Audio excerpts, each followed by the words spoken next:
आपके दोस्त अब क्या कहते हैं? विश्वास नहीं हो रहा है कि फर्स्ट अटेम्प्ट में मैं सेलेक्ट हो चुकी हूँ। बहुत मेहनत करी है। मैं दिल से बहुत ज़्यादा खुश हूँ। Welcome, Jai Hind Defense Aspirants.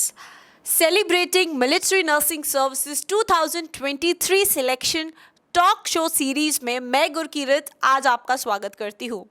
आज की हमारी स्टूडेंट है अनमोल शर्मा, जिन्होंने ऑल इंडिया रैंक 114 हासिल करी है for the MNS 2023 examination and successfully उनको उनका ज्वाइनिंग लेटर मिल चुका है। आज हम बात करेंगे सोनीपत हरियाणा की बेटी अनमोल शर्मा से, कैसा रहा उनका सफर और पहले ही प्रयास में ऐसा क्या किया उन्होंने कि उनको सफलता हासिल हुई। इंडिया में बहुत सारे ऐसे एस्पिरेंट्स हैं जो मेडिकल फील्ड में जाना चाहते हैं।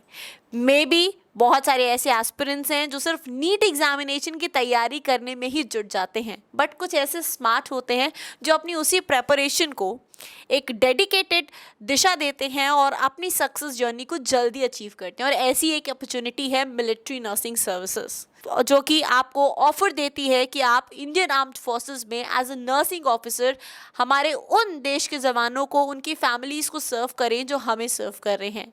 सो एक ऐसी जॉब अपॉर्चुनिटी जहां पर आपका पैशन, यानी अगर आपको मेडिकल लाइन में जाना है वो भी फुलफिल हो रहा है, प्लस आपका जो ड्रीम है आपको वर्दी पहननी है वो भी फुलफिल हो रहा है। तो ऐसी अमेजिंग अपॉर्चुनिटी के बारे में आज हम बात करेंगे और देखेंगे हमारे सिलेक्टेड स्टूडेंट से कि कैसी रही उनकी जर्नी और कैसा रहा उनका स्ट्रगल और उनका हार्ड वर्क।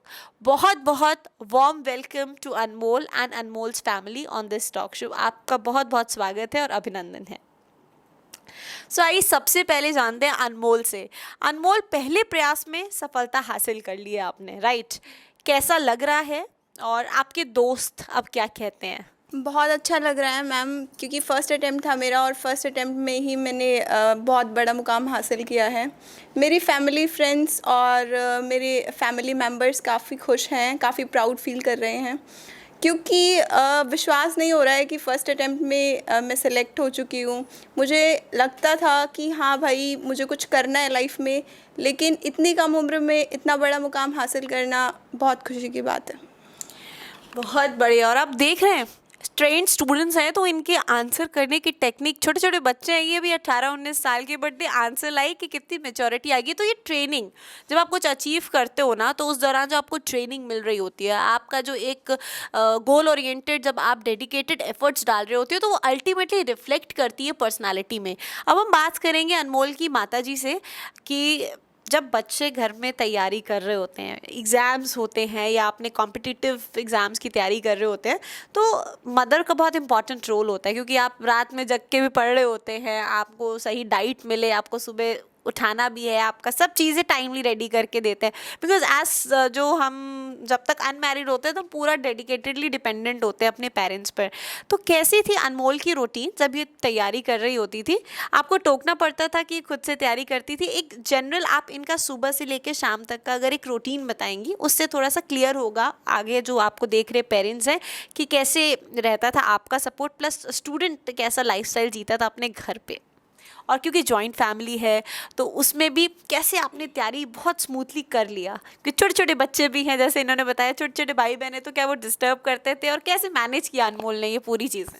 मैम, पूरा परिवार का वो मैटर करता है। इसकी दादी माँ ज़्यादा मोटिवेट करती थी इनको और उनके साथ सोती है रात को। अच्छा। छोटे भाई बहन डिस्टर्ब नहीं करते थे, मतलब इसको कहने की ज़रूरत नहीं पड़ती थी कि भाई पढ़ना है।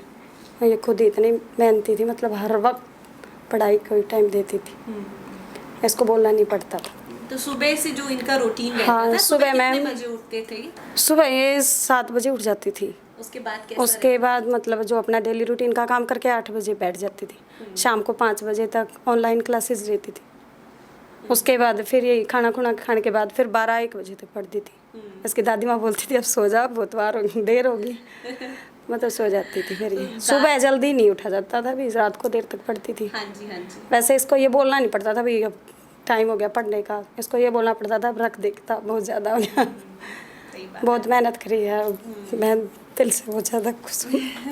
तो दादी माँ जो है उनका बहुत जो है सपोर्ट रहा है इस पूरी जर्नी के दौरान। तो मदर जो है वो इमोशनल भी हो ही जाती है, क्योंकि अब बच्ची दूर रहने वाली है, अब त्योहार भी आपको उसके बिना ही सेलिब्रेट करने हैं। दिवाली को याद तो आएगी, लेकिन अल्टीमेटली उसका जो गोल है वो सर्वोपरि है और वो जो उन्होंने अचीव किया है तो बहुत बड़ी बात हो जाती है।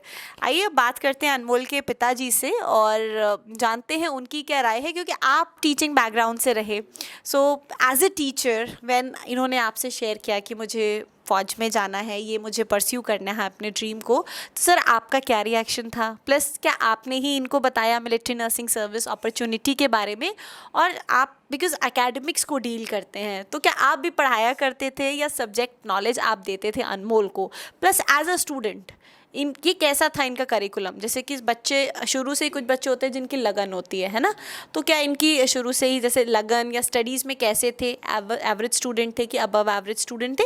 इन जनरल स्टूडेंट प्रोफाइल से मैं आपका एनालिसिस जानना चाहती हूँ कि आप खुद इस प्रोफेशन में हैं, तो आपसे बेहतर कौन बता पाएगा इसके बारे में? एकेडमिक में अच्छी रही है और शुरू से ही इसकी इच्छा रही है कि वो अच्छी जॉब प्राप्त करे, इसलिए। और आर्मी के प्रति, मेरे पिताजी भी आर्मी में थे, इस वजह से इनका इंटरेस्ट था आर्मी की तरफ। और मुझे पता लगा कई जगह से कि इस MNS के माध्यम से ये अच्छी जॉब प्राप्त कर सकती है और देश सेवा भी कर सकती है। और रही बात इसकी पढ़ाई की, तो हमें इसे को टोकने की ज़रूरत नहीं पड़ी, ये खुद पढ़ती थी। एज अ स्टूडेंट जो बच्चे होते हैं उन्हें जैसे कि इन्होंने फर्स्ट अटेम्प्ट में अपना जो है क्लियर किया एग्जाम, तो आपको क्या लगता है कि हमेशा ये एकेडमिक्स में अच्छी रही तो उसकी वजह से इन्हें ये बेनिफिट मिला? बहुत सारे ऐसे स्टूडेंट्स होते हैं जो ध्यान नहीं देते हैं, 10th में ध्यान नहीं दे रहे, 12th में ध्यान नहीं दे रहे, तो उन स्टूडेंट्स को आप क्या एड्रेस करना चाहोगे कि अपनी स्कूल पे ही ध्यान दे दो, तो तुम जो 12th के बाद के एग्जाम्स में उस पर अच्छी कमांड हो जाएगी तुम्हारी और तुम उसको पहले प्रयास में क्लियर कर पाओगे? उन स्टूडेंट्स को भी आप गाइड करें। अपनी जो क्लासरूम की जो स्टडी है, जो क्लास की है, उसके साथ साथ हमें अपने चारों तरफ की नॉलेज रखनी चाहिए। साथ साथ अपनी GK वगैरह की पढ़ाई के साथ साथ तैयारी करनी चाहिए, ताकि +2 के बाद एकदम से प्रेशर ना पड़े बच्चे के ऊपर कि अब क्या करूं मैं। उसकी धीरे धीरे हमने इसके 9th से स्टार्ट करवाई थी थोड़ी, और 2 साल पहले कोचिंग स्टार्ट करवाई थी। और फिर हमें सेंचुरियन के बारे में पता चला कि फिर वहाँ हमने देहरादून इसका एडमिशन करा और वहाँ से बहुत ज़्यादा हेल्प मिली हमें इसकी। आप सेटिस्फाइड थे? जी बिल्कुल सेटिस्फाइड थे। तो आज हमारे साथ में अनमोल की फैमिली से अनमोल के मामा जी भी हैं, तो हम मामा जी से जानेंगे कि भांजी ने बहुत अच्छा अचीव कर लिया अपने जीवन में, है ना, एक लक्ष्य। और मुझे लगता है कि सबके लिए इंस्पिरेशन हो गई हैं। अब घर के जितने छोटे बच्चे हैं सबको अब एग्जाम्पल दी जाएगी कि भाई अनमोल दीदी को देखो सेट हो गई है, राइट। और अनमोल दीदी से सब अब कॉल करके गाइडेंस लेंगे, हम क्या करें, कैसे तैयारी करें। तो आपको कैसा लग रहा है उसकी, क्योंकि बचपन से देखा है ना, छोटी सी बच्ची के फॉर्म में बचपन से बड़े होते देखा, और आज अफसर पद पर सिलेक्शन होना, आप कैसा महसूस कर रहे हैं और आप क्या आशीष वचन देना चाहेंगे अनमोल को? आज आप यहाँ पर हमारे कैमरे के ज़रिए शेयर करिए। अनमोल शुरू से ही मेहनती लड़की है और बहुत बढ़िया रही पढ़ाई में। इसने 12वीं में बहुत अच्छे नंबर लिए हैं। बस जी। और आप क्या कहना चाहेंगे आगे जाके? क्या आगे जाके और रहूंगी बढ़िया अफसर बने, प्रमोशन करे जल्दी जल्दी। बड़ा अच्छा लगता है मुझे जब फैमिलीज आती हैं और हम इंटरेक्शन करते हैं, क्योंकि बच्चों से तो हर दूसरे दिन मेरा इंटरेक्शन होता है सिलेक्टेड बच्चों से, बट बहुत कम बार होता है कि पूरी पूरी फैमिली से मिलने का मौका मिलता है और आपको जानने को मिलता है कि कैसी परवरिश रही है, शुरू से ही कितने एफर्ट्स रहे हैं और कितने प्रयास रहे हैं बड़ों के, बुज़ुर्गों के, दादी माँ के, मम्मी के, कि आज ये सब आशीर्वाद के रूप में इनको प्राप्त हुआ है। तो चलो अनमोल, अब हम आगे बात करते हैं और बात करते हैं आपके CBT एग्जामिनेशन के, राइट। CBT एग्ज़ाम में जहाँ पर लिमिटेड नंबर ऑफ क्वेश्चंस होते हैं और परफॉर्मेंस इज़ इक्वली इम्पॉर्टेंट, तो कैसे स्ट्रैटेजाइज किया कि भाई GK है, इंग्लिश है, रीजनिंग है, करंट अफेयर्स है। बच्चे अक्सर करंट अफेयर्स को लेकर डर जाते हैं, राइट, कि हमें कहाँ से पढ़ना है। और GK का भी syllabus it is vast, static हो गया आपका GK का। तो हाउ डिड यू मैनेज, कैसे तैयारी करते थे, क्लासेस में कैसे प्रिपरेशन होती थी, हॉस्टल में रहे तो क्या आप कोई ग्रुप बनाते थे या सेल्फ स्टडी कैसे करते थे, प्लान करते थे? हॉस्टल लाइफ में बच्चे अक्सर आते हैं ना, तो वो टाइम वेस्ट करते हैं। ऐसे स्टूडेंट्स के लिए आइए देखते हैं अनमोल का क्या सजेशन, और अनमोल से सीखिए कि हाउ शी मैनेज्ड उस टाइम को और पहले ही प्रयास में उन्होंने विजय प्राप्त करी। मैम, अगर मैं CBT के प्रिपरेशन के बारे में बोलूँ तो GK बहुत वास्ट है। अगर जैसे कि मैंने सेंचुरियन डिफेंस एकेडमी ज्वाइन किया तो वहाँ के टीचर्स ने मुझे बहुत हेल्प किया।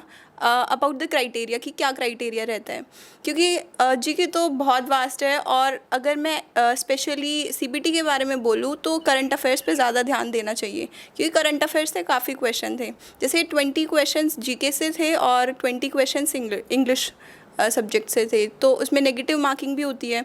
और इंग्लिश तो काफ़ी बेसिक ही थी, इंग्लिश कोई टफ़ नहीं थी। लेकिन अगर जीके बच्चा पढ़ के नहीं जाए और अगर पूरा इंग्लिश पे ही डिपेंडेंट हो तो ठीक नहीं रहेगा, क्योंकि नेगेटिव मार्किंग में काफ़ी डाउन चले जाते हैं मार्क्स। तो इस वजह से जीके में करंट अफेयर्स पर ज़्यादा ध्यान दें। और इंग्लिश जनरल आती है, अगर आप इंग्लिश में शुरू से अच्छे हैं तो आप इंग्लिश में अच्छा परफॉर्म कर सकते हैं।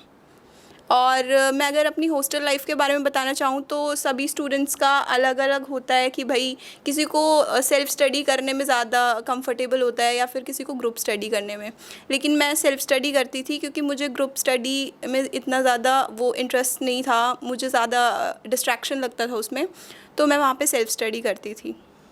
और जो डिस्टर्बिंग एलिमेंट्स होते हैं उनसे कैसे कोप अप करते थे, कि कोई डिस्टर्ब कर रहा है तो कैसे टेम्परामेंट बना के रखा कि मुझे कैसे प्लान करना है। मतलब कुछ बच्चे होते हैं ना कि अगर कोई रात में बच्चे डिस्टर्ब करते तो they get up early in the morning and then they study, तो how you used to do that? Ma'am मैं रात को लेट तक पढ़ती थी, क्योंकि हॉस्टल के बच्चे हैं, जैसे साइड वाले रूम से आती थी लड़कियां कि भाई चलो बाहर घूमने चलते हैं, ये करते हैं वो करते हैं।